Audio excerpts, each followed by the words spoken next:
Aujourd'hui, nous allons examiner une affaire du début du 19e siècle. Installez-vous confortablement pendant que nous partons pour l'Angleterre. À la fin des années 1820, la Grande-Bretagne était une nation en pleine mutation. La révolution industrielle avait transformé les bourgs et les villes du pays, créant de nouvelles industries et de nouvelles opportunités commerciales. Pourtant, pour des milliers de familles pauvres et surtout pour les enfants orphelins et abandonnés, la vie restait difficile. Il n'existait aucun système d'aide sociale nationale, aucune éducation obligatoire et très peu de protection juridique. Au lieu de cela, la responsabilité des membres les plus pauvres de la société incombait en grande partie à la paroisse locale, dans le cadre des lois d'assistance aux pauvres. Une solution courante était le système d'apprentissage. Les enfants qui devenaient une charge pour la paroisse, souvent parce qu'ils avaient perdu un ou deux parents, ou parce que leur famille ne pouvait plus subvenir à leurs besoins, étaient envoyés travailler comme apprentis chez des employeurs locaux. Les enfants devaient travailler pendant un certain nombre d'années, où ils apprenaient un métier et recevaient de la nourriture, des vêtements, un abri et une instruction. En théorie, cela devait leur donner les compétences nécessaires pour gagner honnêtement leur vie une fois adultes. Mais en pratique, beaucoup dépendait du caractère de l'employeur. Alors que certains apprentis étaient traités équitablement, d'autres se retrouvaient piégés dans des conditions extrêmement difficiles.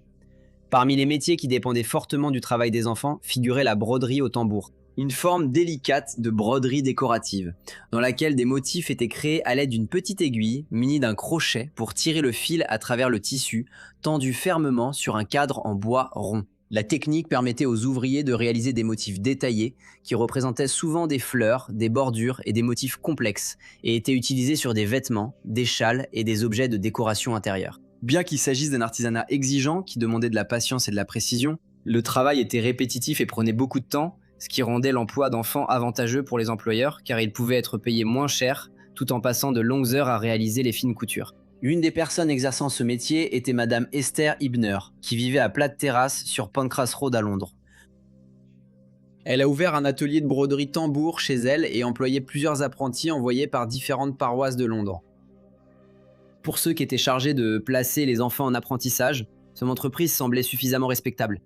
Il y avait peu de raisons de soupçonner que, derrière les portes de sa maison, les enfants confiés à ses soins subiraient une quelconque forme de cruauté. Travaillaient à ses côtés sa fille adulte, également nommée Esther Ibner, et Anne Robinson, qui aidait à la broderie.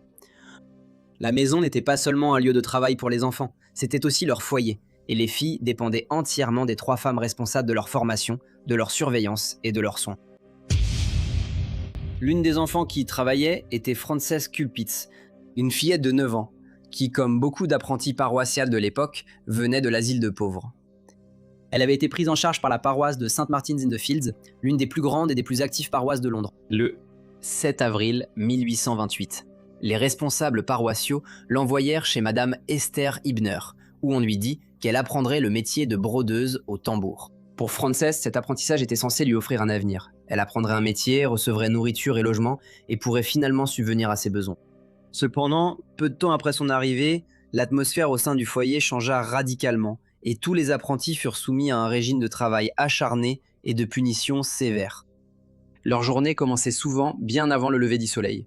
Les filles étaient forcées de sortir du lit à 3 ou 4 heures du matin et étaient immédiatement mises au travail sur les métiers à broder. Elles restaient là toute la journée et jusque tard dans la soirée, et parfois ne terminaient pas avant 11 heures du soir. Le travail lui-même exigeait une concentration totale. Heure après heure, les enfants restaient penchés sur les métiers, brodant des motifs délicats, tandis que leur corps devenait de plus en plus épuisé. Même lorsqu'ils étaient autorisés à travailler des horaires normaux, ils avaient peu d'occasions de se reposer et étaient rarement autorisés à quitter la maison. La nourriture était également rare. Le petit déjeuner, lorsqu'il était fourni, se composait de peu plus qu'une tranche de pain et une tasse de lait, mais parfois même cela leur était refusé, ce qui signifiait que les enfants devaient travailler pendant des heures le ventre vide. Plus tard dans la journée, ils pouvaient recevoir quelques pommes de terre avant de reprendre le travail, et ils n'avaient alors plus rien à manger jusqu'au lendemain matin. Madame Himmer a commencé à rationner leur nourriture si sévèrement que seulement 9 livres de pommes de terre étaient partagés à un repas pour nourrir toute la maisonnée de 12 personnes. La viande n'était servie qu'une fois toutes les 2 semaines, et à cause de cela, la faim est devenue une compagne constante, et les filles ont été poussées à des mesures désespérées. Certaines mangeaient des restes de poissons et de viande destinés aux chats et aux chiens de la maison, et ramassaient des morceaux de nourriture qui avaient été collectés pour le cochon. Les conditions de vie étaient également très mauvaises. Madame Himner et sa fille bénéficiaient de vrais lits, de couvertures chaudes et de vêtements confortables, tandis que les apprentis dormaient souvent par terre, Et pendant les mois les plus froids de l'année, elles n'avaient guère plus qu'un simple tapis ou une couverture pour se couvrir. Leur travail les laissait physiquement épuisés, et pourtant, elles n'avaient presque aucune occasion de récupérer avant qu'une autre journée éprouvante ne commence. Même le dimanche, alors que beaucoup de travailleurs trouvaient un répit dans leurs tâches, les filles restaient enfermées à l'intérieur.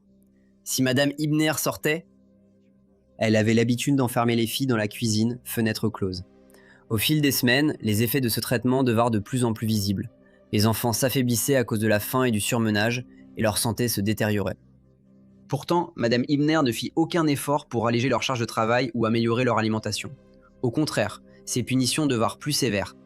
Aujourd'hui, nous allons examiner un type de cas différent, celui d'un homme nommé John qui possédait une fortune mais a commis une erreur fatale qui lui a tout coûté. John a investi tout ce qu'il possédait dans une entreprise qui semblait solide comme le roc, pour découvrir un mois plus tard qu'elle avait fait faillite. Il a tout perdu, et ce n'est pas surprenant, car des études montrent que 66% des investisseurs admettent avoir pris au moins une décision d'investissement qu'ils regrettent. S'il avait eu une plateforme comme Mintos, je suis sûr que son histoire aurait été différente. Mais qu'est-ce que Mintos, me demanderez-vous? En termes simples, vous prêtez de l'argent à des entreprises ou à des particuliers et vous gagnez des intérêts fixes en retour. Sur la plateforme Mintos, tout est si simple. Le rendement de chaque prêt est affiché dès le début. Le risque est clair et les paiements quotidiens offrent un revenu passif prévisible. Le tout simplement. Sur la plateforme, je peux filtrer les prêts selon le rendement que je souhaite, le niveau de risque avec lequel je suis à l'aise et même la durée du prêt. Mintos propose également des portefeuilles automatisés. Donc vous n'avez pas à tout surveiller en permanence pendant que vos rendements sont réinvestis automatiquement. Avec Mintos, le rendement moyen des prêts est de presque 11%. Mintos est en activité depuis 2014, compte plus de 600 000 utilisateurs et est réglementé dans l'Union européenne sous MiFID. Et comme vous passez par ma chaîne, vous bénéficierez d'un bonus exclusif allant jusqu'à 350 € lorsque vous investissez 500 € ou plus. Cliquez sur le lien dans la description ou scannez le QR code pour en profiter. Cher vieux John, s'il avait su, vous le savez. Alors ne ratez pas cette occasion. Au début de l'année 1829, l'état de l'une des plus jeunes filles était devenu une source de vive inquiétude pour ceux qui la voyaient. Elle s'appelait Frances Culpitz et elle était entrée dans le foyer de Madame Hibner comme apprentie de paroisse en 1828. Mais elle était désormais faible, mal nourrie et souffrait de blessures qui révélaient l'ampleur des mauvais traitements qu'elle avait subis. La jeune fille avait de plus en plus de mal à suivre le rythme des exigences qu'on lui imposait. Mais malgré cela, Madame Hibner et sa fille la forçaient à continuer de travailler alors qu'elle était désormais plus physiquement capable d'accomplir ses tâches. Comme elle n'effectuait pas le travail comme on le lui demandait, elle recevait encore plus de punitions. À une occasion, la jeune Hibner a retiré Frances de son métier à broder et l'a jetée au sol. Elle l'a ensuite relevée et l'a de nouveau jetée au sol. À une autre occasion, alors que Frances était allongée par terre dans la pièce dans un très mauvais état, la vieille Madame Hibner s'est contentée de dire « laissez-la là » et a refusé de faire venir un médecin pour l'enfant. À ce stade, la jeune fille était tellement faible que même les tâches ménagères ordinaires étaient devenues presque impossibles. Pourtant, on s'attendait toujours à ce qu'elle travaille et on lui donnait encore plus de tâches subalternes à faire, comme nettoyer les escaliers. Elle faisait de son mieux pour travailler, mais elle a fini par s'effondrer d'épuisement. La grand-mère de la jeune fille, Madame Frances Gibbery, avait essayé de rendre visite à sa petite fille à de nombreuses reprises. Mais chaque fois, elle avait été refoulée par Madame Hibner, qui trouvait diverses excuses pour expliquer pourquoi on ne pouvait pas voir la jeune fille. Finalement, Madame Gibbery informa le responsable paroissial, un homme nommé Monsieur Blackman, qui décida de se rendre chez Madame Hibner accompagné du chirurgien, Monsieur Charles James Wright. Lorsqu'ils arrivèrent, Madame Hibner tenta de leur refuser l'entrée, mais Monsieur Blackman lui rappela qu'elle n'avait aucune autorité pour l'empêcher de voir les enfants. Lorsque les deux hommes entrèrent, ils découvrirent une scène d'horreur et de négligence absolue. Ils trouvèrent tous les apprentis dans un état terrible. Reconnaissant la gravité de l'état de Frances Culpitz, le médecin ordonna que la jeune fille soit immédiatement retirée de la maison Hibner et transférée à l'infirmerie de l'hospice de Saint-Pancras pour des soins urgents. Le médecin et les infirmières là-bas ont essayé de s'occuper d'elle, mais ses blessures étaient trop graves. Et le 15 mars, elle est décédée. Les autorités ont lancé une enquête officielle sur la maison. Un officier paroissial, nommé Monsieur Douane, s'est rendu sur place pour sécuriser les lieux et protéger les enfants restants. Il s'est vite rendu compte cependant que les filles étaient terrifiées et profondément traumatisées. Elles étaient tellement effrayées à l'idée d'être fouettées ou punies pour avoir parlé, qu'elles ont d'abord essayé de se cacher de lui. D'autres officiers paroissiaux ont été appelés en renfort, ainsi que le médecin paroissial, dont l'examen initial a révélé toute l'ampleur des mauvais traitements. Une des filles était si faible qu'on pouvait à peine la soulever de son lit. Et le médecin a conclu que l'état critique des enfants était entièrement dû à une privation prolongée de nourriture et à de graves mauvais traitements physiques. Tous les enfants ont été retirés de la maison et les officiers paroissiaux ont amené Madame Hibner, sa fille et Anne Robinson devant les magistrats. À ce moment-là, des rumeurs s'étaient répandues concernant les conditions terribles auxquelles Madame Hibner avait soumis les filles, et le tribunal des magistrats était rempli d'un public indigne. La colère s'accrut lorsque les filles survivantes décrivirent qu'elles étaient forcées de dormir par terre, ne recevaient qu'un seul maigre repas par jour et devaient en venir à voler la nourriture destinée aux chiens et aux chats de la maison, simplement pour rester en vie. L'audience, cependant, prit une tournure plus sombre. Lorsque le tribunal interrogea les filles au sujet des mauvais traitements subis par l'enfant qui venait de mourir, elles ont déclaré que Frances avait été particulièrement visée, subissant un traitement encore plus dur, endurant davantage de coups et recevant encore moins de nourriture. Lorsque les accusés ont tenté d'expliquer ou de justifier le traitement infligé à l'enfant, le magistrat a refusé de les écouter. Il a déclaré qu'il valait mieux qu'ils restent silencieux plutôt que d'essayer de justifier une telle cruauté épouvantable. Il a conclu en disant que les circonstances entourant la mort de Frances exigeaient une enquête approfondie, et comme il y avait d'autres rumeurs concernant des enterrements clandestins dans la maison, le magistrat a déclaré que les 3 femmes seraient placées en détention provisoire. Le procès a débuté le 10 avril 1829, à l'Old Bailey, à Londres. Esther Hibner, sa fille, et Anne Robinson étaient toutes accusées du meurtre volontaire de Frances Culpitz, une apprentie de 9 ans placée par la paroisse. L'affaire est ouverte par Monsieur Bolland, qui représentait l'accusation. Il a dit au jury que les preuves qu'ils allaient entendre allaient naturellement les remplir d'horreur, mais il a ajouté qu'il était reconnaissant qu'une telle affaire soit rare en Grande-Bretagne. Au centre du procès se trouvait la question de la responsabilité. Frances Culpitz n'était pas morte d'un seul acte de violence. Au contraire, l'accusation affirmait que sa mort avait été causée par une longue période de négligence, de privation de nourriture et de mauvais traitements physiques, alors qu'elle était sous la garde de Madame Esther Hibner. Les preuves présentées ont révélé que Frances n'était pas la seule enfant à souffrir à l'intérieur de la maison. Lors de leur témoignage, les autres filles ont décrit une maltraitance systématique qui les touchait toutes. Elles ont parlé de la faim, de l'épuisement et de punitions physiques répétées. Le jury a entendu comment Frances avait été placée chez Madame Hibner par la paroisse de St. Martin's-in-the-Fields et comment, lorsqu'elle est entrée dans le foyer, c'était une jeune fille en bonne santé, mais qu'elle avait progressivement été réduite à un état physique terrible. Le tribunal a également entendu des témoignages sur les derniers jours de Frances.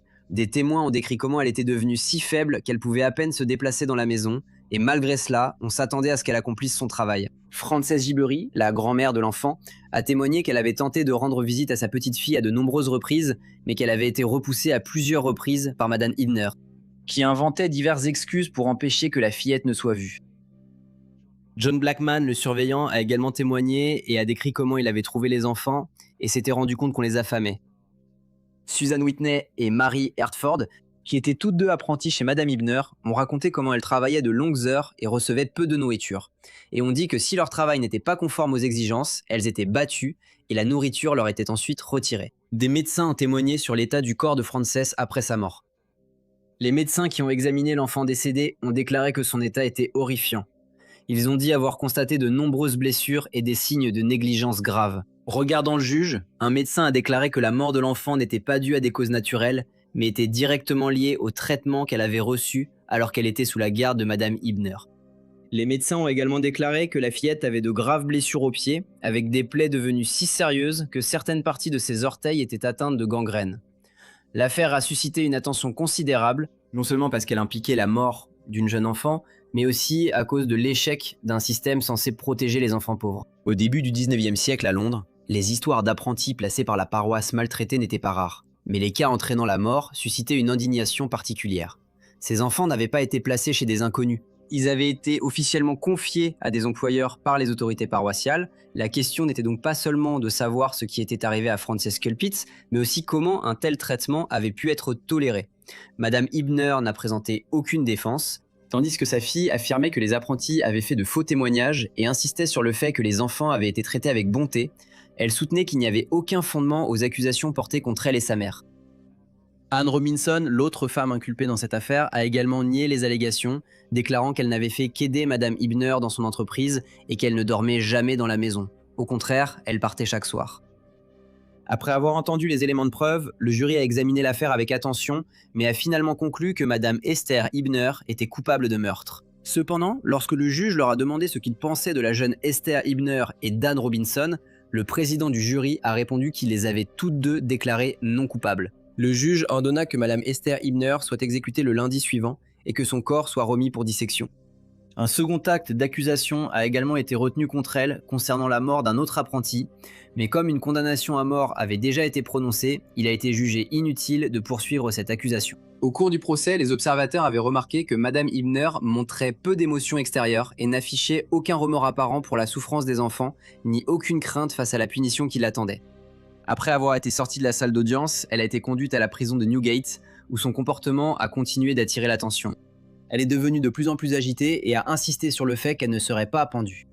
Elle s'est également mise en colère lorsque ses demandes ont été refusées, y compris sa demande pour une meilleure nourriture. Elle a reçu la visite de sa fille, mais la rencontre n'a semblé avoir que peu d'effet sur son esprit endurci et elle n'a montré aucune émotion visible lorsqu'elles se sont séparées. À l'approche de l'exécution, l'aumônier de la prison, Monsieur Coton, a tenté de lui offrir un accompagnement et un soutien religieux. Cependant, Madame Ibner a refusé son aide, déclarant qu'elle comprenait la Bible elle-même et n'avait besoin d'aucun interprète. Bien qu'il ait continué à lui parler jusqu'à une heure tardive, elle est restée impassible et ne semblait pas lui prêter beaucoup d'attention.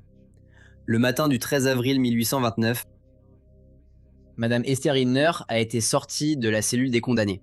Cependant, comme elle refusait de marcher, elle a dû être soutenue et portée par deux hommes jusqu'au lieu d'exécution. Dehors, une grande foule s'était rassemblée. Les exécutions publiques à cette époque attiraient des milliers de spectateurs et dans ce cas, de nombreuses personnes étaient venues en raison de la colère généralisée qui avait entouré la mort de Frances Culpit. Les rapports indiquaient que des cris forts, des hurlements et des expressions d'hostilité provenaient de la foule, en particulier des femmes qui s'étaient rassemblées pour assister à sa punition. À l'échafaud, Madame Ibner ne dit rien. Elle regarda droit devant elle en silence et ne fit aucune déclaration finale.